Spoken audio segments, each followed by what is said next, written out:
तो नमस्कार दोस्तों। तो आज का वीडियो में हम बतलाने वाले हैं बलबन का राजत्व का सिद्धांत के बारे में संक्षेप में लिखें। आज का टॉपिक क्या है? तो बलबन का राजत्व सिद्धांत के बारे में आप जानेंगे, बस वीडियो को अंत तक देखना है। चलिए बढ़ते हैं क्वेश्चन की ओर। देखिए उत्तर यहाँ से स्टार्ट है। देखिए बलबन का राजत्व का सिद्धांत एक मजबूत, केंद्रीकृत और देव शक्ति पर आधारित थी। देखिए यहाँ भी देव शक्ति है, अलाउद्दीन खिलजी का भी देव शक्ति पर आधारित था। ठीक है, एक मजबूत था, केंद्रीकृत था और देव शक्ति पर आधारित राजतंत्र की स्थापना पर केंद्रित था, जिसमें सुल्तान को पृथ्वी का ईश्वर का प्रतिनिधि यानी कि नियामत एक खुदाई माना जाता था। देखिए बलबन का राजत्व का सिद्धांत भी, इस राजत्व का सिद्धांत भी ये कहता है कि पृथ्वी पर ईश्वर का प्रतिनिधि कौन था? तो शासक हुआ करता था। अलाउद्दीन खिलजी का भी राजत्व का सिद्धांत भी ये भी बताया गया है, जिसका पद पैगंबर के बाद आता था। टॉप में पैगंबर और दूसरा में शासक हुआ करता था। चलिए बढ़ते हैं, इसका हम विशेषता बताएंगे, इसका संक्षेप में बतलाएंगे। राजस्व का सिद्धांत बतलाने वाले हैं बलबन का। तो ये तो टेलर था, ये तो परिचय हुआ। अब चलिए बढ़ते हैं इसका पॉइंट की ओर। ये पहला पॉइंट क्या है बलबन का राजस्व का सिद्धांत में? दिव्य अधिकार का सिद्धांत, थ्योरी ऑफ डिवाइन राइट। ठीक है, दिव्य अधिकार का सिद्धांत। बलबन ने कहा है कि सुल्तान ईश्वर का प्रतिनिधि है। देखिए आपको याद करना है सिर्फ पीला वाला टाइटल, सिर्फ ये वाला याद रखना है। ठीक है, ये वाला। तो बलबन ने कहा है कि सुल्तान ईश्वर का प्रतिनिधि है। बलबन कह रहा है अपना राजस्व का सिद्धांत में कि सुल्तान जो है वो ईश्वर का प्रतिनिधि है, पैगंबर के बाद वही है। ठीक है, उसके उसके आदेश ईश्वर की इच्छा के समान है। ठीक है, जो उसका मतलब समझ रहे हैं, मतलब शासक जो बोल रहा है मतलब वो ईश्वर बोल रहा है, ऐसा कहता है बलबन। इस विचार से उसने अपने शासन को धार्मिक और नैतिक वैधता दी। ठीक है, ये पॉइंट हो गया, ये समझ गए पहला पॉइंट। दूसरा पॉइंट था नहर ए इलाही।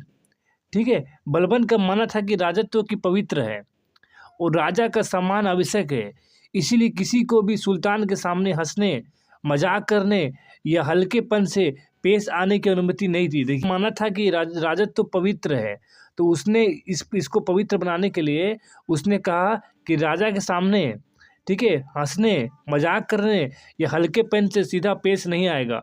कोई भी राजा के सामने हंसेगा नहीं, उसका नहीं, कोई किसी का मजाक नहीं बनाएगा, कोई भी हल्केपन से पेश नहीं आएगा। ऐसा उसका राजस्व का सिद्धांत में है। दूसरा पॉइंट। तीसरा पॉइंट क्या है? तीसरा पॉइंट है झलक वो सिजदा का परिचलन। बलबन ने अपने प्रति आदर बढ़ाने के लिए झलक और सिजदा यानी सुल्तान को दंडवत प्रणाम का प्रचलन शुरू किया। इसका उद्देश्य सुल्तान की श्रेष्ठता और अलग महत्व दिखाना था।